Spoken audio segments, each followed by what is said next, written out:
Hello everyone, कैसे हो आप सब। मैं निकुंज जरीवाला एक बार फिर से आपका स्वागत करता हूं आपके अपने YouTube channel magnetic science institute पे। चले बच्चों, क्लास 11 केमिस्ट्री को शुरू करने का टाइम आ चुका है अभी। राइट, चलिए मैं आपको सबसे पहले ये बताता हूं केमिस्ट्री है क्या।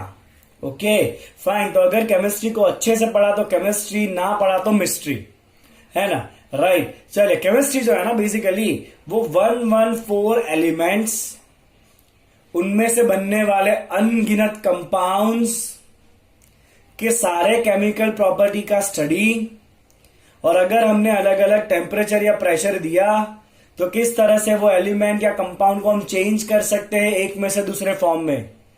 इस पूरे स्टडी को मिलके बच्चों हम कहते हैं केमिस्ट्री। क्या कहते हैं बच्चों? इस पूरे को मिलके हम केमिस्ट्री कहते हैं। तो केमिस्ट्री में हमें 114 एलिमेंट पढ़ने हैं, उसमें से बनने हुए सारे कंपाउंड्स पढ़ने हैं, उसकी सारी प्रॉपर्टी पढ़नी है, कंपाउंड को या एलिमेंट को किस तरह से एक में से दूसरे फॉर्म में चेंज करा जाता है वो पढ़ना है।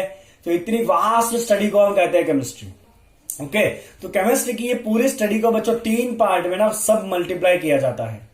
ओके, तो उसका सब कैटेगराइज में सबसे पहला जो है ना वो होता है बच्चों फिजिकल केमिस्ट्री।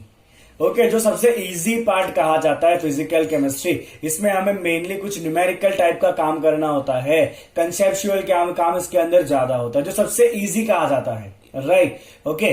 दूसरा जो पार्ट है ना बच्चों वो है इनऑर्गेनिक केमिस्ट्री, और जहां पे बच्चों आपको S block, P block, D block, F block, right, ये सारे ब्लॉक के एलिमेंट्स के बारे में बहुत कुछ याद करना होता है। लिटरली कहूं तो रट्टा मारना होता है बहुत कुछ। ओके, तो अगर आप में रट्टा मारने की कैपेसिटी अच्छी है तो ये जो आपका इनऑर्गेनिक केमिस्ट्री है ना वो आपका स्ट्रेंथ बन सकता है जब आप एंट्रेंस एग्जाम देने जाओगे तब। Right, okay. और तीसरा पार्ट जिससे बच्चों को सबसे ज्यादा डर लगता है वो पार्ट है बच्चों ऑर्गेनिक केमिस्ट्री, जहां पे खाली कार्बन के कंपाउंड पढ़ने होते हैं। ओके, और ये इतना बड़ा ब्रांच है बच्चों organic chemistry, and I will tell you इतना इंटरेस्टिंग है कि अगर आप बच्चे इसको इंटरेस्ट से पढ़ोगे ना तो आपको बहुत मजा आएगा ऑर्गेनिक केमिस्ट्री के प्रॉब्लम्स को सॉल्व करने में। राइट, तो बच्चों 3 पार्ट हो गए केमिस्ट्री के, फिजिकल केमिस्ट्री, इनऑर्गेनिक केमिस्ट्री, और हो गया बच्चों आपका ऑर्गेनिक केमिस्ट्री। ओके, चलिए अब सवाल यह है केमिस्ट्री पढ़ना क्यों है, केमिस्ट्री का इंपॉर्टेंस क्या है। तो अपने आजू बाजू बच्चों नजर दौड़ाओ, एक भी चीज अगर ऐसी निकले ना जिसमें केमिस्ट्री का यूज ना हो, राइट, तो आप जो बोलो वो, ऐसा पॉसिबल ही नहीं है कि एक भी चीज आपके आजू बाजू ऐसी हो जिसमें केमिस्ट्री ना हो। राइट, तो चलिए बच्चों मैं आपको बताता हूं केमिस्ट्री का इंपॉर्टेंस क्या है। तो अगर मैं यहां पे बच्चों केमिस्ट्री को सेंटर में ले लूं, राइट, और इसके आजू बाजू अगर मैं इसके सारे यूजेस अगर मेंशन करूं बच्चों, तो सबसे पहले तो अपने जो बहुत ज्यादा बेसिक नीड होती है क्या होती है बच्चों? रोटी, कपड़ा, मकान। रोटी का मतलब हो गया बच्चों फूड, है ना। फिर क्लोथ्स, और you can write abroad, abroad और cloth you can write. Okay, और तीसरा कौन सा बच्चा? मकान। मकान मतलब शेल्टर। तो ये तो ना अपनी बहुत ज्यादा बेसिक नीड्स है बच्चों। अब इन तीनों नीड्स में केमिस्ट्री कहां पर है? तो आप खाना खाते हो ना बच्चों, राइट। ओके, तो बहुत सिंपल सी बात है, वो खाना आता कहां से? खेत से ही आता है आपका। जो भी वो बेसिक इंग्रेडिएंट्स है आपका, राइस है या चावल, राइस है या फिर गेहूं है, वो सब कुछ खेत से ही आता है। तो वहां पे बच्चों किसान क्या यूज करता है? अलग अलग टाइप के फर्टिलाइजर्स यूज करता है, इंसेक्टिसाइड्स यूज करेगा, पेस्टिसाइड्स यूज करेगा। तो ये सारे क्या है बच्चों? केमिकली होते हैं एक टाइप के। राइट, तो यहां पे बच्चों क्या क्या यूज हो रहा है? फूड के अंदर यूज हो रहा है fertilisers, that is agricultural level. हाँ, फर्टिलाइजर्स हो गया, फिर हो गया बच्चों आपका इंसेक्टिसाइड्स, राइट, फिर हो गया बच्चों आपका पेस्टिसाइड्स। ठीक है, ओके। अब इसके बाद बच्चों खाना बन तो गया, उसके बाद खाने के अंदर बहुत सारे और केमिकल्स ऐड कराए जाते हैं, जैसे कि खाने को लॉन्ग टाइम तक रखने के लिए उसमें प्रिजर्वेटिव डाला जाता है, उसके अंदर एंटीऑक्सीडेंट्स डाले जाते हैं, फूड के अंदर कलर डाले जाते हैं। बाहर कहीं जाओगे ना आप चाइनीज वाइनीज खाने, तो हाथ से कभी खा लिया ना, देखना कितना कलर आता है हाथ पे। तो वो फूड कलर भी क्या है बच्चों? एक टाइप का केमिकली तो है ना। तो यहां पे बच्चों मैं और लिख सकता हूं, इसके अंदर फूड के अंदर अलग अलग कलर होते हैं। फिर बच्चों प्रिजर्वेटिव्स होते हैं जो खाने को बिगड़ने नहीं देते। ओके, फिर होता है बच्चों एंटीऑक्सीडेंट्स। क्या होता है बच्चों? एंटीऑक्सीडेंट्स, है ना। तो इतनी जगह पे ना और भी बहुत सारी जगह पे, ये तो बेसिक है बच्चों, जहां पे खाने के अंदर या फूड से जुड़ी हुई चीजों के अंदर केमिस्ट्री यूज होता है। चलिए अब कपड़े में कहाँ केमिस्ट्री है ना। तो मैंने ये जो टी शर्ट पहना है ना बच्चों, ये सीधा पेड़ पे तो उगता नहीं है कि नहीं। पेड़ पे तो क्या उगता है बच्चों, कॉटन उगता है। तो उस कॉटन के ऊपर कितने सारे प्रोसेसेस करके उसको कपड़ा बनाया जाता है, फिर उस कपड़े के ऊपर कलर चिपकाए जाते हैं, राइट, ओके। और कपड़े भी जो है ना बहुत टाइप के सिंथेटिक क्लोथ भी होते हैं, जो पेड़ पे उसका मतलब उसका जो है ना वो वेजिटेबल का कोई ओरिजिन ही नहीं है, राइट। जैसे कि नाइलॉन हो गया, ओके। फिर होता है बच्चों टेरिलिन या डेक्रोन होता है। तो ये सारे जो है ना, ये और कुछ नहीं है, केमिस्ट्री की प्रोडक्ट है, केमिकल है एक टाइप के ये, राइट। तो बोर्ड में बच्चों में लिख सकता हूं यहाँ पे सिंथेटिक क्लोथ्स है, राइट। फिर उस कपड़े के ऊपर बच्चों हम कलर लगाते हैं या हम उसके ऊपर डाई करते हैं, फाइन, ओके। तो ये सारी जो है ना वो कहीं ना कहीं केमिस्ट्री की ही प्रोडक्ट है। चलिए उससे आगे बढ़ते हैं। शेल्टर आप जहां रहते हो वहां केमिस्ट्री कहां पर है।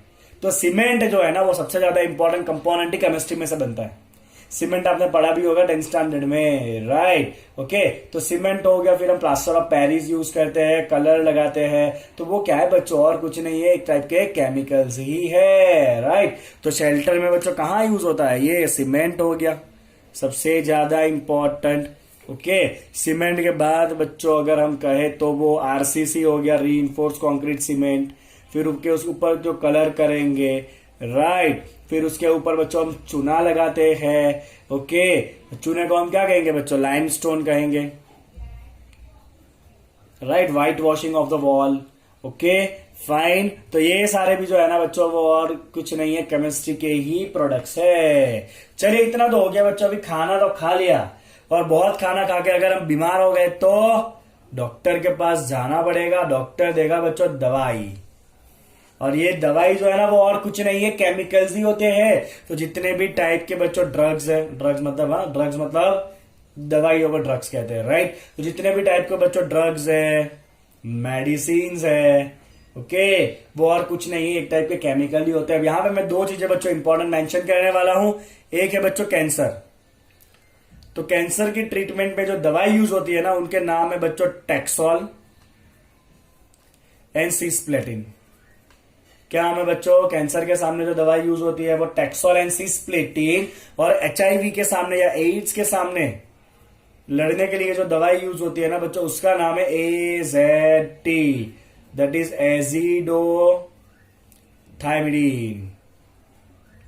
एजिडोथायमिडीन, जो एड्स के सामने यूज होता है AZT। तो ये दो दवाई का नाम आपको बच्चों याद रखना है, ठीक है। चलिए अब यहां से आगे बढ़ते हैं। ये तो हो गए बेसिक नीड्स। बेसिक नीड के अलावा भी हमें बहुत कुछ चाहिए, जैसे कि कंफर्ट। चलो बच्चों कंफर्ट में कहां कहां केमिस्ट्री है। तो आप नजर दौड़ाओ अपने आजू बाजू, आप जितना भी इलेक्ट्रिसिटी यूज करते हो वो कहीं ना कहीं वायर से ही आता है।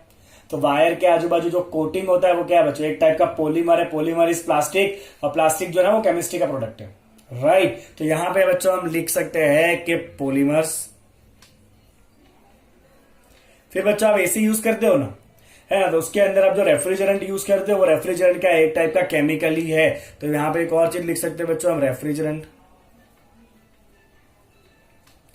ओके। फिर एक बहुत बड़ी बेसिक नीड बच्चों मोबाइल फोन, उसके बिना तो जिंदगी नहीं चलती है ना। मोबाइल फोन है, लैपटॉप्स है, कंप्यूटर्स है, तो उन सबके अंदर भी जो चिप्स होते हैं ना, मदरबोर्ड जो होता है ना, वो मदरबोर्ड के अंदर अलग अलग इंग्रेडिएंट्स होते हैं, जैसे कि कैपेसिटर होता है, राइट। ये छोटे छोटे रेजिस्टर्स होते हैं, इंडक्टर्स होते हैं, वो और कुछ नहीं है, वो केमिकल ही होते हैं एक टाइप के, solid chemical, they are the solid chemicals, right, okay. तो यहां पे हम लिखेंगे बच्चों के components of all digital circuits, components of all the digital circuits, right। जैसे कि हो गया बच्चों आपका लैपटॉप हो गया, कंप्यूटर हो गया, मोबाइल फोन हो गया ना। तो ये सब के अंदर कहीं ना कहीं क्या है, केमिस्ट्री है। अल्टीमेटली जो सैटेलाइट भी भेजे जाते हैं ना, तो उन सैटेलाइट को इतने एल्टीट्यूड के ऊपर वहां पे जो पर्टिकुलर कंडीशन है वहां पे अगर सस्टेन करना है, राइट, तो वहां पे भी बच्चों उनके अंदर पर्टिकुलर टाइप के मटेरियल यूज करने पड़ते हैं, वो केमिस्ट्री के ही प्रोडक्ट है। मिशन मंगल मूवी देखिएगा, आपको पता चलेगा कि एक सैटेलाइट को अगर लॉन्च करना है तो कितने ज्यादा प्रॉब्लम फेस करने पड़ते हैं, और कितने ज्यादा प्रॉब्लम का सोल्यूशन जो है ना वो इस फिजिक्स के अंदर छुपा हुआ है, राइट, एक चीज तो मैं भूल गया बच्चों, लो ट्रांसपोर्टेशन ला देते हैं। चलो लो ट्रांसपोर्टेशन ले लेते हैं। तो ट्रांसपोर्टेशन अगर बच्चों आपको कभी भी करना है ना, तो आपको कोई भी व्हीकल यूज करना पड़ेगा। तो व्हीकल में क्या होता है बच्चों, फ्यूल होता है कि नहीं। फ्यूल मतलब पेट्रोल डीजल, वो सब कुछ हम अलग अलग कैसे करते हैं, पेट्रोलियम में से, केमिस्ट्री से ही करते हैं ना, डिस्टिलेशन से। राइट, तो जितने भी टाइप के बच्चों फ्यूल्स है, वो सारे फ्यूल्स जो है ना, वो और कुछ नहीं है, केमिकल्स ही होते हैं। फ्यूल के अंदर बच्चों आप पेट्रोल ले लो, डीजल ले लो, या सीएनजी ले लो, एलपीजी ले लो, सब में अंदर कहीं ना कहीं तो केमिस्ट्री छुपा हुआ है। ओके, चलिए बच्चों अब आखिरी बात करते हैं इन वॉरफेयर, है ना। अभी ये बच्चों हालत कि पूरी दुनिया जो है ना, वो एक दूसरे को डरा रही है। माहौल है पूरी दुनिया में कि कभी भी वर्ल्ड वॉर हो सकता है ना, क्योंकि हर एक देश के पास ना कुछ खतरनाक मिसाइल्स है, खतरनाक बॉम्ब्स है। तो ये मिसाइल और बॉम्ब और कुछ नहीं है, एक टाइप के केमिकल्स होते हैं। राइट, जैसे कि न्यूक्लियर बॉम्ब ले लो या एटॉमिक बॉम्ब ले लो, राइट, या फिर नॉर्मली जो ये छोटे मोटे आतंकवादी भी यूज करते हैं ना, वो भी बॉम्ब के अंदर एक कुछ ना कुछ केमिकल्स ही होता है। राइट, इसके बारे में हम डिटेल में पढ़ेंगे जब केमिस्ट्री का लास्ट चैप्टर करेंगे 12th स्टैंडर्ड में। फाइन, ओके, चलिए डिटेल में तो कुछ नहीं करना है हमें, मतलब मैं आपको बताऊंगा कौन से ऐसे केमिकल्स है जो एक्सप्लोड हो सकते हैं। ओके, चलिए बच्चों अब ये वॉरफेयर के अंदर अलग अलग टाइप के बॉम्ब्स हो गए, राइट, फिर अलग अलग टाइप के मिसाइल्स हो गए। ओके, तो ये जो है ना, वो कुछ ना कुछ केमिस्ट्री के ही प्रोडक्ट है। तो इतना वास्ट है बच्चों केमिस्ट्री का स्कोप। अब एक सिंपल सी बात है बच्चों, हर एक सिक्के की दो बाजू होती है। राइट, तो इसीलिए मैं कहता हूं कि केमिस्ट्री जितना यूजफुल है ना, उतने ही उसके हार्मफुल इफेक्ट भी है। जैसा कि पॉल्यूशन, फ्यूल को जलाओगे, गैसेस प्रोड्यूस होंगे, एटमॉस्फेयर को पोल्यूट करेंगे। रेफ्रिजरेंट लीक हुआ, ओजोन लेयर पे गया, ओजोन लेयर को डिप्लीट करेगा। अलग अलग टाइप के ग्रीन हाउस गैसेस प्रोड्यूस होंगे। Right, okay, fine. तो ये जो रेफ्रिजरेंट है ना, वो पहले यूज होता था बच्चों सीएफसी, और ये सीएफसी क्या करता है, ओजोन लेयर को डिप्लीट करता है। बट अभी अगर आप नया एसी लोगे ना, तो उसके कंप्रेसर पे आप देखना ऐसा लिखा होगा R32। वो R32 जो है ना बच्चों, ये एक अलग टाइप के गैसेस है, जहां पे हम क्लोरोफ्लोरोकार्बन सीएफसी को यूज नहीं करते हैं। दो अलग अलग गैसेस के कॉम्बिनेशन को हम यूज करते हैं, और ये कॉम्बिनेशन जो है ना, वो ओजोन लेयर को डिप्लीट नहीं करता है। राइट, मतलब ये एनवायरमेंटल फ्रेंडली है, लीक हुआ तो भी इतना इश्यू होता नहीं है। Okay, but green house gases को कंट्रोल करना अभी भी एक बहुत बड़ा प्रॉब्लम है, और आप साइंटिस्ट बन सकते हो, इस फील्ड में और ज्यादा रिसर्च कर सकते हो।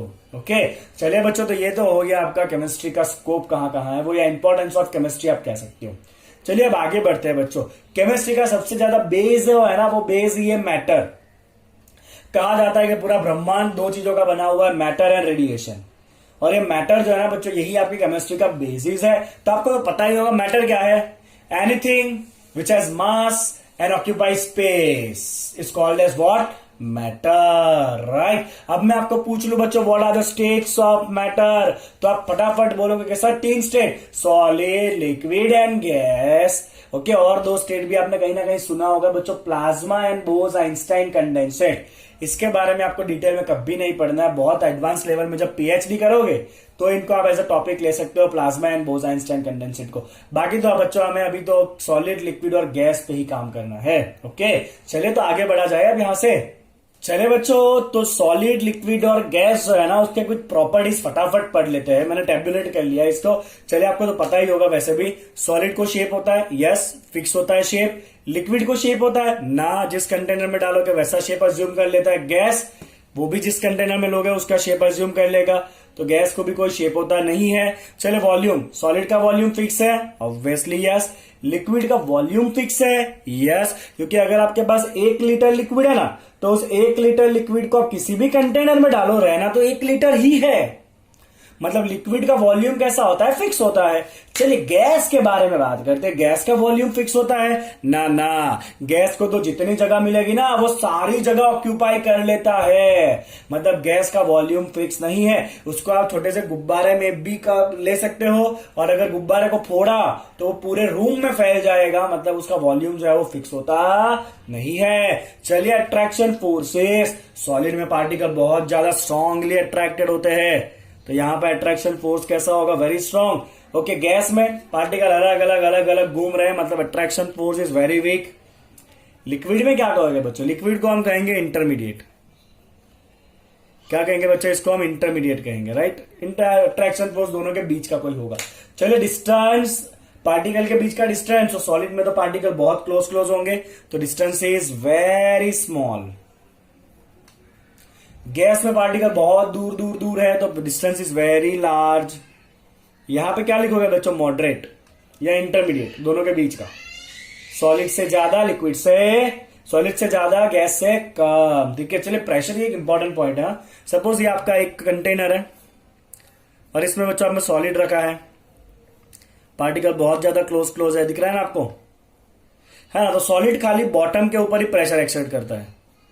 कहां प्रेशर एक्सर्ट करेगा बच्चों? सॉलिड खाली बॉटम के ऊपर। ओके, अगर बच्चों लिक्विड है तो ये लिक्विड के पार्टिकल है जो एक दूसरे से थोड़े दूर दूर है, तो लिक्विड जो है ना बच्चों वो बॉटम पे भी प्रेशर एक्सर्ट करेगा, साथ में वॉल के ऊपर भी प्रेशर एक्सर्ट करता है। कौन? लिक्विड। और अगर गैस है बच्चों तो उसको तो बंद रखना पड़ेगा। ये लीजिए पार्टिकल अलग अलग है, तो गैस जो है ना बच्चों वो तो हर एक सरफेस के ऊपर प्रेशर एक्सर्ट करेगा। टॉप पे भी प्रेशर एक्सर्ट करता है, बिकॉज गैस तो घूमता रहेगा हर जगह पे। क्लियर बच्चों आपको इतना? अब यहां पे बच्चों एक बात आप छोटा सा ध्यान रख लीजिए कि लिक्विड और गैस जो है ना वो फ्लो हो सकते हैं। Liquid plus gas, they can flow, then they are called as fluid. If they can flow then they are called as what? Fluid. जो भी फ्लो हो सकता है उसे हम क्या कहते हैं बच्चों? फ्लूइड कहते हैं। क्लियर है आपको इतना? राइट। चलिए बच्चों अब हम बात करने वाले हैं about the classification of matter. ये तो स्टेट हो गया मैटर का, अब देखते हैं क्लासिफिकेशन क्या है मैटर का। ठीक है, चलिए बच्चों, तो मैटर को हम दो तरीके से मेनली क्लासिफाई करते हैं।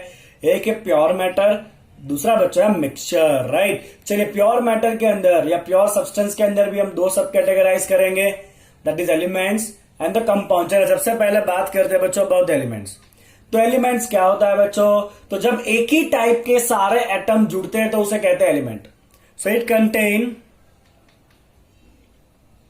Only one type of atoms. क्या होता है बच्चों इसके अंदर? Only one type of atom. एक ही टाइप के सारे एटम जो होंगे उसे क्या कहते हैं बच्चों? हम एलिमेंट कहते हैं, right. And this element is considered as a purest form. Element is considered as what बच्चों? Purest form of the matter, right. Clear? Okay, चलिए बच्चों कितने एलिमेंट अभी तक नोन है बताइए तो? 112 एलिमेंट्स अभी तक नोन है, आपको पता हो गया। 114, let's take 114 elements are known till date. उसमें से 92 कैसे है बच्चों? नेचुरली अकरिंग है। ठीक है, चले बच्चों आप इस एलिमेंट को भी फर्दर सब क्लासिफाई कर सकते हो। कैसे? Metals, non metals and metalloids. Not metal, non metal and metalloids, right. Okay, चलिए इसको और आप दो तरीके से क्लासिफाई कर सकते हो एलिमेंट को। हाँ, राइट। एक होता है आपका मोनो एटॉमिक और दूसरा होता है बच्चों पॉली एटॉमिक, राइट। चलिए मोनो एटॉमिक का मतलब क्या है? कि अगर बात करें बच्चों हम, चलो let's write about the mono atomic, easily आपको समझ में आ जाएगा। फिर होता है बच्चों डाई एटॉमिक और फिर लेते हैं बच्चों पॉली एटॉमिक। तो मोनो एटॉमिक मतलब ऐसा एलिमेंट जिसके सारे एटम जो है ना वो अलग अलग घूमते हैं। जैसे कि आप आर्गन ले लो या नियॉन ले लो या आयरन ले लो, तो उनके अंदर सारे एटम जो है वो अलग अलग घूमते हैं। डायटोमिक क्या है बच्चों? अगर आप ऑक्सीजन कहो तो ऑक्सीजन क्या होता है? O2, right. नाइट्रोजन N2, मतलब यहां पे दो दो एटम जो है ना वो एक दूसरे के साथ पेयर में रहेंगे, इसे कहते हैं diatomic. O2, N2, Cl2, F2, right. चलिए पॉली एटॉमिक क्या है? पॉली का मतलब है बच्चों के दो से ज्यादा एटम जो है ना वो साथ में जुड़ के रहेंगे हमेशा। जैसे कि फास्फोरस, जो फास्फोरस होता है ना बच्चों वो होता है P4, 4 एटम ऑलवेज साथ में रहते हैं। या सल्फर, सल्फर होता है बच्चों S8, जहां पे 8 एटम ऑलवेज साथ में रहते हैं। Okay, clear? तो ये हो गया बच्चों आपका डिटेल्स ऑफ द एलिमेंट, इतना आपको ख्याल होना चाहिए एलिमेंट के बारे में। चले अब बात करते हैं बच्चों कंपाउंड। ओके, कंपाउंड क्या है? तो कंपाउंड जो है ना that contain more than one element. क्या होता है कंपाउंड के अंदर? मोर than one element in fix ratio, that is important. तो यहां पे हम लिखेंगे बच्चों compound, it contain more than one element. ये बहुत बेसिक है जो बच्चों को पता ही नहीं होता है। It contain more than one elements in fix ratio. बस ये सबसे इंपॉर्टेंट पॉइंट है कि कंपाउंड के अंदर जो भी आपके एलिमेंट है ना वो फिक्स रेशियो में है। जैसे कि बच्चों वाटर है तो वाटर इज ऑलवेज H2O। दो हाइड्रोजन और एक ऑक्सीजन जुड़ता है तो ही उसको वाटर कहते हैं, राइट। सिमिलरली बच्चों अगर आप मान लीजिएगा आपने लिया sulphuric acid, that is always H2SO4। मतलब दो हाइड्रोजन एक सल्फर चार ऑक्सीजन जुड़ेंगे तो ही उसको सल्फ्यूरिक एसिड कहते हैं, बाकी सल्फ्यूरिक एसिड कहते नहीं है। क्लियर बच्चों आपको ये पॉइंट? तो ये इंपॉर्टेंट पॉइंट है, फिक्स रेशियो में जुड़ेंगे एलिमेंट कंपाउंड के अंदर। ओके चलिए बच्चों और एक इंपॉर्टेंट पॉइंट बताता हूं मैं इसके रिगार्डिंग कि कंपाउंड जो है ना उसकी प्रॉपर्टी एलिमेंट्स की प्रॉपर्टी से कंप्लीटली अलग होती है। देखिए ध्यान से, compound have completely new properties then constituents elements. एक सिंपल एग्जांपल लेते हैं बच्चों, जैसे कि मान लीजिए वाटर है H2O, तो H2O के अंदर है बच्चों हाइड्रोजन एंड ऑक्सीजन। अब हाइड्रोजन जो है ना, आपने 10th में पढ़ा होगा हाइड्रोजन पॉप टेस्ट देता है, और हाइड्रोजन जो है ना वो एक पोटेंशियल फ्यूल है, it can be considered as a fuel, और हाइड्रोजन को एज अ बॉम्ब भी यूज हो सकता है, क्योंकि हाइड्रोजन जो है ना वो न्यूक्लियर फ्यूजन रिएक्शन दे सकता है। सन के अंदर यही रिएक्शन हो रहा है, चार हाइड्रोजन जुड़ के हीलियम बनाते हैं और हमें पता है कितना ज्यादा एनर्जी प्रोड्यूस होता है। तो hydrogen is a kind of fuel and we know that oxygen is essential for the fire. आग ऑक्सीजन के बिना लगती नहीं है। Okay, it is essential for the combustion of anything. तो हाइड्रोजन जो है वो फ्यूल है, that is a bomb. Oxygen जो है वो फायर एसेंशियल है, दोनों जुड़ के बना water. What is water? Fire extinguisher. क्या होता है वाटर? फायर एक्सटिंग्यूशर होता है, राइट। मतलब यहां पे वाटर के अंदर हाइड्रोजन ने अपनी प्रॉपर्टी छोड़ दी, ऑक्सीजन ने भी अपनी प्रॉपर्टी छोड़ दी। उसी तरह से बच्चों NaCl ले लो आप। सोडियम आपको पता होगा हाईएस्ट रिएक्टिव मेटल, अपने आप जलने लगता है हवा में रखा तो। किसको? सोडियम को। पानी में भी आग लगा सकता है। क्लोरीन मोस्ट पॉइजनस गैस, दोनों जुड़ के बना नमक NaCl। मजे से हम खाते हैं, ना तो रिएक्टिव है उतना और ना ही वो पॉइजनस है कि नहीं। मतलब यहां भी नमक के अंदर Na और Cl ने अपनी अपनी प्रॉपर्टी छोड़ दी है, राइट। मतलब कंपाउंड जो बनेगा उसकी प्रॉपर्टी जो उसके अंदर एलिमेंट है उससे कंप्लीटली अलग हो जाती है, ठीक है। ऐसा क्यों होता है? रीजन ये है बच्चों कि जब एलिमेंट जुड़ेंगे ना तो उनके बीच में केमिकल बॉन्ड होगा। कौन सा बॉन्ड होगा उनके बीच में? केमिकल बॉन्ड होगा, राइट। तो यहां पे क्या होगा बच्चों? Constituent elements combined by which bond? Chemical bond, right।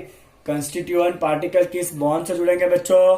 Chemical bond से जुड़ेंगे। तो अगर आप उनको अलग करना चाहते हो वापस, तो केमिकल रिएक्शन कराए बिना उनको अलग नहीं करा जा सकता है। आप पानी को कितना भी गर्म करो, हाइड्रोजन और ऑक्सीजन को हम सेपरेट नहीं करा सकते हैं। उसको सेपरेट करा सकते हैं by electrolysis, that is a chemical process. तो कंपाउंड के अंदर के जो भी कंस्टिट्यूएंट है उनके बीच में केमिकल बॉन्ड है, तो उनको सेपरेट करने के लिए केमिकल रिएक्शन कंपलसरी है।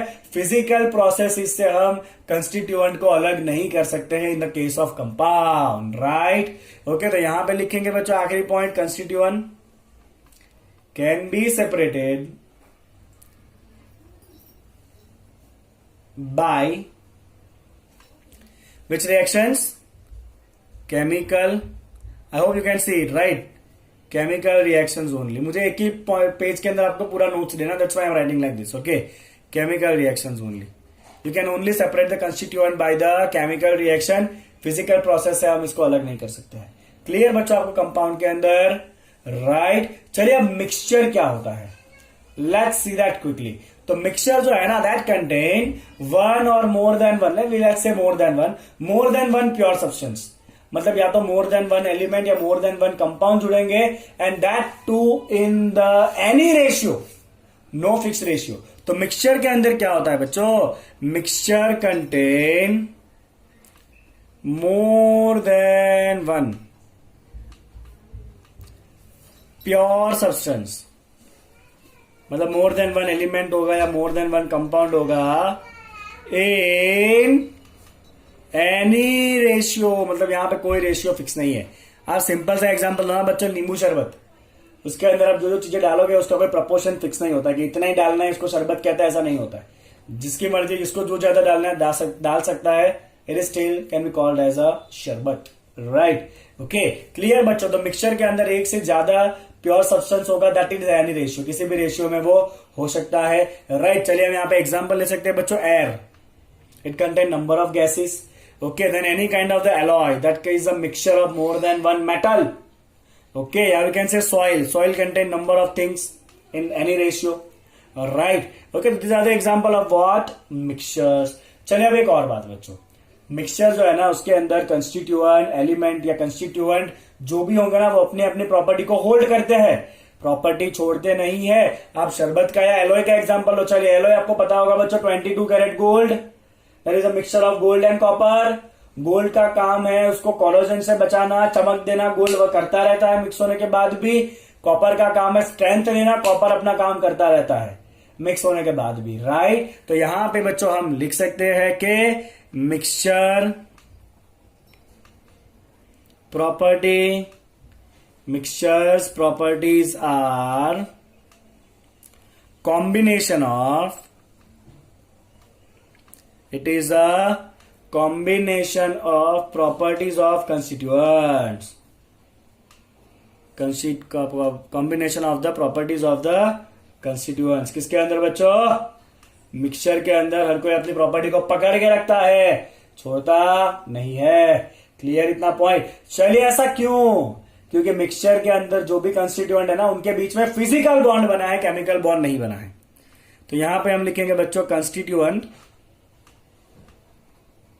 are combined by, constituents are combined by physical bond, chemical bond नहीं बना है।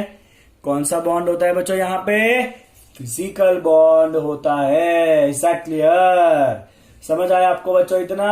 अगर बच्चों यहां पे फिजिकल बॉन्ड है और आपको सेपरेशन करना है कंस्टिट्यूएंट का, तो फिजिकल मेथड से हो जाएगा। पानी में अगर शुगर घुल गया, सेपरेट करना है, गर्म करो, पानी उड़ जाएगा, शुगर बच जाएगा। कोई केमिकल रिएक्शन नहीं हुआ है, खाली गर्म किया, दैट इज फिजिकल प्रोसेस। तो यहां पे हम लिखेंगे बच्चों, constituent can be separated by physical process. Constituent can be separated by physical processes. कौन से फिजिकल प्रोसेसेस? तो you can go with boiling, और there is a process called as crystallization. आप आगे पढ़ोगे इन सब के बारे में, राइट। ओके, या तो बच्चों आप कर सकते हो डिस्टिलेशन। तो कोई भी मेथड से बच्चों आप कंस्टिट्यूएंट को अलग कर सकते हो फ्रॉम द मिक्सचर। इतना क्लियर है बच्चों? तो ये हो गया आपका basic classification of the matter. अब जो मिक्सचर है ना बच्चों, उसके भी दो टाइप है। एक होता है होमोजेनियस मिक्सचर, दूसरा होता है heterogeneous mixture. Let's see it.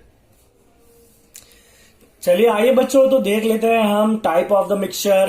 पहला है बच्चों होमोजीनियस मिक्सचर। तो होमोजीनियस का मतलब है बच्चों, it has a constant composition through out. It has a constant composition throughout, right. चलिए मतलब क्या है कि जो भी हमने सब्सटेंसेस को मिक्स कराया है ना, वो हर जगह पे इवनली मिक्स हो गया है। क्या लिख देंगे बच्चों? कंपोजिशन जो है वो कैसा मिक्स हुआ है? इवनली मिक्स हुआ है।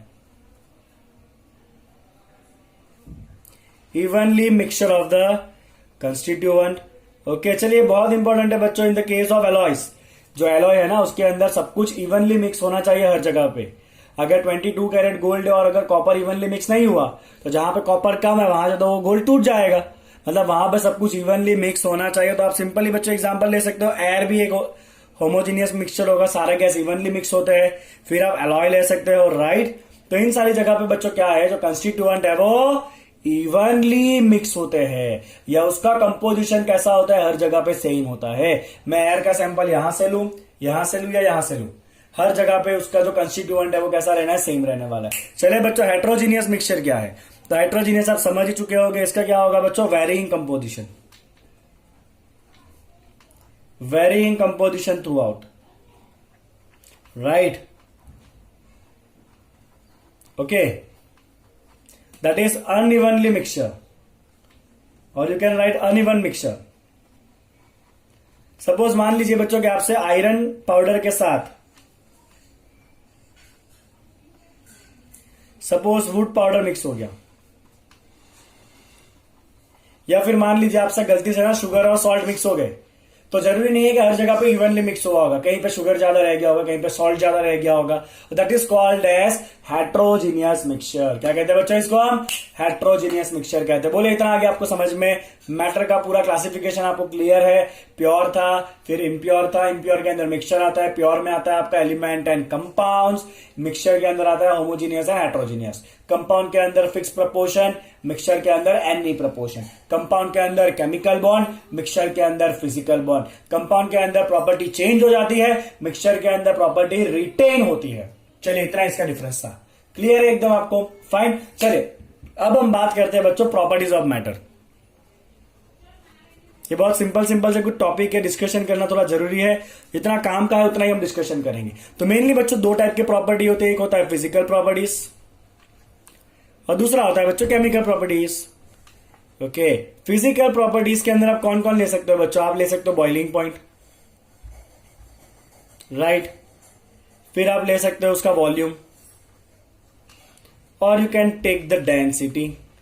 तो ये सारे जो है ना बच्चों वो उसके फिजिकल प्रॉपर्टी है, जिसको हम फिजिकल प्रोसेस करा के ही मेजर कर सकते हैं। उसमें कोई केमिकल चेंज कराने का काम नहीं है अगर इनको मेजर करना है तो। चले केमिकल प्रॉपर्टी में बच्चों कौन सा ले सकते हैं? कंपोजिशन, किसी भी चीज के अंदर क्या क्या है वो कैसे पता चलना है? कोई केमिकल रिएक्शन करेंगे तो ही पता चलेगा। फिर reactivity with acid base, acid base, right. फिर ले सकते हैं बच्चों आप कंबशन, है ना। कंबशन का अगर आपको चेक करना है कि ऑब्जेक्ट कंबस्टेबल है कि नहीं है तो आपको जला के देखना पड़ेगा, हाँ कि नहीं, मतलब वहां पे तो केमिकल चेंज हो जाएगा। तो इनको अगर मेजर करना है फिजिकल प्रॉपर्टीज को तो कोई केमिकल रिएक्शन नहीं कराना है। केमिकल प्रॉपर्टी को मेजर करना है तो केमिकल रिएक्शन कराने पड़ेंगे कंपलसरी। चलिए कुछ इंपॉर्टेंट फिजिकल प्रॉपर्टी की बात कर लेते हैं जो हमें काम में आने वाले through out the chemistry, right. Important physical properties. चलिए बच्चों सबसे पहला इंपॉर्टेंट प्रॉपर्टी है मास एंड वेट। मे भी आपको तो पता ही होगा मास और वेट क्या होता है, दिया है बुक में, तो एक बार फटाफट देख लेते हैं। तो मास क्या है बच्चों? मास होता है क्वांटिटी ऑफ मैटर। मास क्या है बच्चों? Quantity of matter. और आपको याद आ रहा होगा मेजर ऑफ इनर्शिया, है कि नहीं? इसमें नहीं लिखना है वो। चलिए वेट क्या है? वेट है बच्चों ग्रेविटेशन फोर्स। वेट क्या होता है बच्चों? Gravitation force acting on the body. याद है ना आपको? 9th का फिजिक्स याद करिए। ओके, चलिए बच्चों उसी तरह से मास जो है वो ऑलवेज कैसा रहता है? कांस्टेंट रहता है। वेट जो है वो वेरी होता है एक प्लेस से दूसरे प्लेस पे, क्योंकि ग्रेविटी वेरी होता है। मास का यूनिट क्या होता है बच्चों? केजी होता है। और वेट का यूनिट क्या होता है बच्चों? वेट का यूनिट होता है न्यूटन। क्या होता है बच्चों? न्यूटन। और कई बार ना वेट ऐसे लिख के दिया होता है केजीएफ। तो केजीएफ का मतलब होता है बच्चों ग्रेविटी केजी। ग्रेविटी का मतलब क्या है बच्चों? 9.8 केजी। तो 1 केजीएफ का मतलब क्या होता है बच्चों? 9.8 केजी जितना मतलब होता है 1 केजीएफ का। बहुत बार यूनिट को यूज किया होता है वेट या मास को एक्सप्रेस करने के लिए। तो 1 केजीएफ दिया है उसका मतलब आपको क्या समझना है? 9.8 केजी समझना है। तो 2 केजीएफ दिया है तो 2 into 9.8 KG, like that. Okay, चलिए तो ये हो गया आपका पहला क्वांटिटी। चलिए बच्चों दूसरा क्वांटिटी ले लेते हैं वॉल्यूम।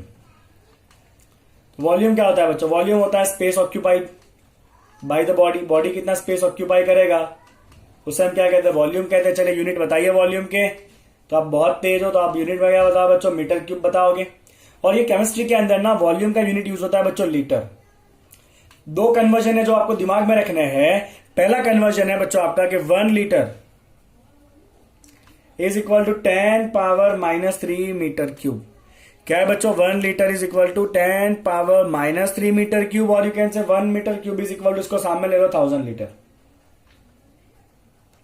1 मीटर क्यूब कितना होता है बच्चों? 1000 litre. That's a first thing.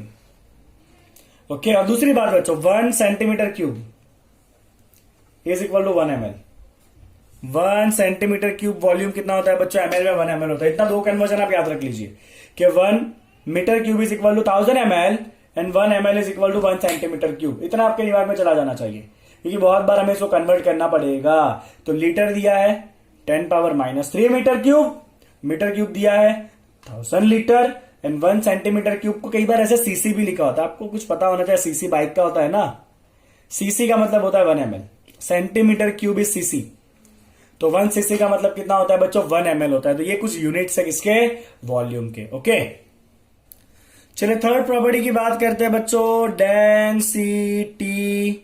क्या होता है डेंसिटी, पता ही है ना आपको, mass by volume. Okay, mass by volume is the density. चले यूनिट क्या होगा, केजी पर मीटर क्यूब, और you can go with gram per centimetre cube. एक कन्वर्जन बच्चों अगर आप याद रखो ना, आपको मजा आ जाएगा। That is 1 KG per metre cube is equal to 1000 gram per centimetre cube. मैंने आपको फिजिक्स में सिखाया है किस तरह से इसको कन्वर्ट करना है। आप ट्राई करिए, आपका बहुत ही डेफिनेटली आंसर आ जाएगा। ओके, चलिए बच्चों इसके बाद का चौथा यूनिट जो है ना वो है टेम्परेचर, जो हमें काम का है। टेम्परेचर, टेम्परेचर का डेफिनेशन क्या है बच्चों, बताइए, पता है आपको? तो टेम्परेचर होता है डिग्री ऑफ हॉटनेस और कोल्डनेस ऑफ बॉडी। कोई भी बॉडी कितना कोल्ड है या कितना हॉट है वो कैसे पता चलता है, टेम्परेचर से पता चलता है। और ये टेम्परेचर जो है ना वो एक रिलेटिव कंसेप्ट है। ओके, चलिए डिटेल में इसके बारे में बात करेंगे जब थर्मोडायनेमिक्स पढ़ेंगे तब। तो टेम्परेचर होता है बच्चों डिग्री ऑफ हॉटनेस और coldness of body. Degree of hotness और coldness of the body is called as temperature. Okay, चलिए टेम्परेचर के यूनिट कौन कौन से हैं? तो आपको बहुत बेसिक यूनिट पता ही होंगे बच्चों, degree Celsius, kelvin and Fahrenheit. चलिए एक रिलेशन बता देता हूं मैं आपको इसके बीच का, बहुत इंपॉर्टेंट है बच्चों रिलेशन। तो केल्विन टेम्परेचर क्या होता है बच्चों, केल्विन होता है आपका डिग्री सेल्सियस प्लस 273.15। पहला रिलेशन क्या है बच्चों, केल्विन होता है degree Celsius plus 273.15 kelvin. Okay, दूसरा रिलेशन बच्चों सेल्सियस और फ़ारेनहीट के बीच का। तो डिग्री फ़ारेनहीट होता है, ध्यान से सुनिएगा, 9/5 degree Celsius temperature plus 32।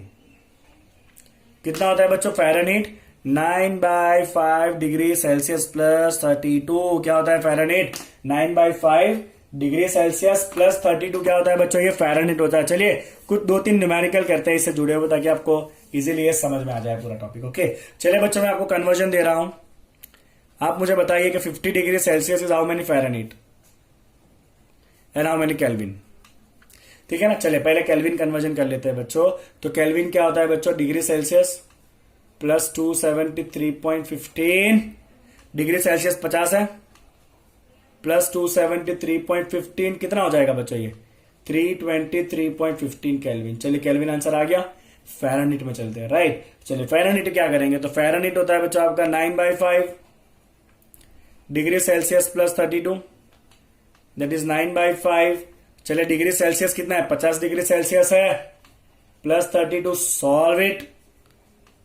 90 plus 32 कितना होता है बताओ, चलो 90 प्लस 32 122 डिग्री फ़ारेनहीट। तो डिग्री फ़ारेनहीट में कितना हो जाएगा बच्चों, 122 हो जाएगा। चलिए एक और क्वेश्चन ये बच्चों के, सपोज आपको मान लीजिए कि दिया हुआ है कितना लेना है, चलिए let's take 373.15 kelvin is equal to how many Fahrenheit. Kelvin को फ़ारेनहीट में कन्वर्ट करना है। अब यहां पे कोई केल्विन फ़ारेनहीट का तो रिलेशन है नहीं, तो पहले केल्विन को सेल्सियस ला दीजिए। चलिए केल्विन क्या होता है बच्चों, डिग्री सेल्सियस प्लस 273.15 केल्विन में कितना है, 373.15 is equal two degree Celsius plus 273.15। Subtract करिए बच्चों, डिग्री सेल्सियस कितना हो गया आपका 100 हो जाएगा। अब सेल्सियस को ले जाइए फ़ारेनहीट में, ये रहा रिलेशन। तो Fahrenheit is equal to 9/5 degree Celsius plus 32। चलिए फ़ारेनहीट कितना है 100 है, सेल्सियस कितना है 100 है ना, तो degree Fahrenheit is equal to 9/5 into 100 plus 32। Solve करेगा आपका आंसर आएगा 202 डिग्री फ़ारेनहीट। कितना आएगा बच्चों, 202 डिग्री फ़ारेनहीट। सिंपल है एकदम। चलिए एक और क्वेश्चन करेंगे। चलिए बच्चों अब आंसर दीजिए आपके, अगर आपको दिया हुआ है सपोज 312 डिग्री फ़ारेनहीट, तो वो केल्विन में कितना होगा, है ना। तो पहले आप डिग्री में से सेल्सियस जाएंगे। चलिए डिग्री फ़ारेनहीट क्या होता है, 9/5 डिग्री सेल्सियस प्लस 32, राइट। चलिए फ़ारेनहीट में 312 है अपने पास, that is 9/5 degree Celsius plus 32। चलिए 32 माइनस करें, कितना हो जाएगा, 280 हो जाएगा। 32 माइनस करने पर that is 9/5 degree Celsius, cross multiply करिए बच्चों, 280 इंटू 5/9 ये डिग्री सेल्सियस में आया बच्चों, आपका कितना होगा बताइए। चलिए ये डिग्री सेल्सियस में आप सॉल्व करिए, आपका जो भी आया वो ये डिग्री सेल्सियस। ठीक है, अब ये डिग्री सेल्सियस आ गया, उसके बाद आप केल्विन कैसे करोगे बच्चों। तो केल्विन क्या होता है आपका, degree Celsius plus 273.15, 280 into 5 by 9। Okay, plus क्या कर दो आप 273.15 कर दो, आपका जो भी आए वो यहां पे केल्विन का आंसर है। क्लियर है बच्चों। एक सवाल, eight what temperature degree Celsius and degree Fahrenheit shows same reading. ऐसा कौन सा टेम्परेचर है जहां पे सेल्सियस एंड फ़ारेनहीट जो है ना वो सेम मेजर करेंगे, बताता हूं। चलिए आपको क्या करना है, आपको वेरी सिंपल। तो हम क्या करेंगे बच्चों, हम रिलेशन यूज करेंगे, Fahrenheit is equal to 9/5 degree Celsius plus 32। अब आपको फ़ारेनहीट और सेल्सियस दोनों सेम दिखाना चाहिए, मतलब दोनों वैल्यू सेम होगा। Let's say that value is x, दोनों सेम लेना ना, उसकी जगह पे एक्स ले लो। चलिए तो एक्स इज इक्वल टू 9/5, यहां भी एक्स करेंगे प्लस 32। सॉल्व करिए इसको, सामने लीजिए बच्चों, एक्स माइनस 9/5 एक्स इज 32। चलिए ये कितना हो जाएगा बच्चों, -4/5 एक्स होगा ना, दैट इज इक्वल टू 32। तो एक्स आपका आ जाना है बच्चों -40, मतलब -40 degree Celsius and -40 degree Fahrenheit दोनों सेम होता है फ़ारेनहीट स्केल पे। ओके, आपको मुझे ये भी बताना है बच्चों कि at what temperature kelvin and Fahrenheit measure same value. ये आपका होमवर्क है, राइट। आपको कमेंट सेक्शन में इसको मेंशन करना है कि किस टेम्परेचर पे केल्विन एंड फ़ारेनहीट जो है ना वो सेम वैल्यू मेजर करेगा। ओके, कमेंट सेक्शन में आप ये मेंशन करिएगा, ठीक है। चले बच्चों, तो आई थिंक पहले लेक्चर के लिए जो है ना वो इतना केमिस्ट्री जो है वो ऑलमोस्ट इनफ है। हमने यहाँ पे फिजिकल प्रॉपर्टीज सारे देख लिए जितने हमारे लिए काम के हैं। ओके, चलिए बच्चों, अब एक और बात, इसके बाद का आपका टॉपिक आता है यूनिट सिस्टम, जो हमें पता ही है कि यूनिट सिस्टम जो है वो एमकेएस, सीजीएस, एफपीएस और एसआई यूनिट सिस्टम होता है। हमने फिजिक्स के अंदर पढ़ा था यूनिट एंड मेजरमेंट में, राइट। चलिए इसके बाद इसके अंदर दिया हुआ है अलग अलग प्रेफिक्सेस, आपको आता ही होगा प्रेफिक्सेस, पता है ना आपको, वो deci, centi, milli, micro, nano, right, pico, femto, atto, वही वाला टॉपिक है इसके अंदर, वो टेबल है। इसके बाद है बच्चों इसमें सिग्निफिकेंट फिगर्स, वो भी फिजिक्स का अलग से पूरा एक टॉपिक हमने कराया था। अगर आपने नहीं किया तो डेफिनेटली आप कमेंट डिस्क्रिप्शन सेक्शन में जाइए, वहां पे आपको इसका लिंक मिल जाएगा। ओके, सिग्निफिकेंट फिगर एक आपका टॉपिक है, वो सब हम यहाँ पे अब नहीं करने वाले, बिकॉज वो सब कुछ हमने ऑलरेडी फिजिक्स के लेक्चर में किया हुआ है, सेम टू सेम यहाँ पे भी है, कोई भी फर्क नहीं है। तो जब बच्चों हम नेक्स्ट क्लास चालू करेंगे तो वहां पे हम प्योर केमिस्ट्री देखने वाले हैं, जहां पे हम देखेंगे बच्चों laws of chemical combination. Okay, और उसके बाद बारी आएगी mole concept, stoichiometry, percentage composition और लास्ट में होगा यूनिट्स ऑफ कॉन्सेंट्रेशन। बहुत इंटरेस्टिंग ये चैप्टर है और बहुत कुछ आपको इसके अंदर सीखना है। ओके, चलिए आज का लेक्चर जो है वो यहाँ पे खत्म करते हैं। वीडियो को लाइक करना भूलना मत, चैनल को सब्सक्राइब कर देना अगर अभी तक सब्सक्राइब नहीं किया है तो, और अपने दोस्तों के साथ इसको शेयर करिए। Thank you so much for watching it.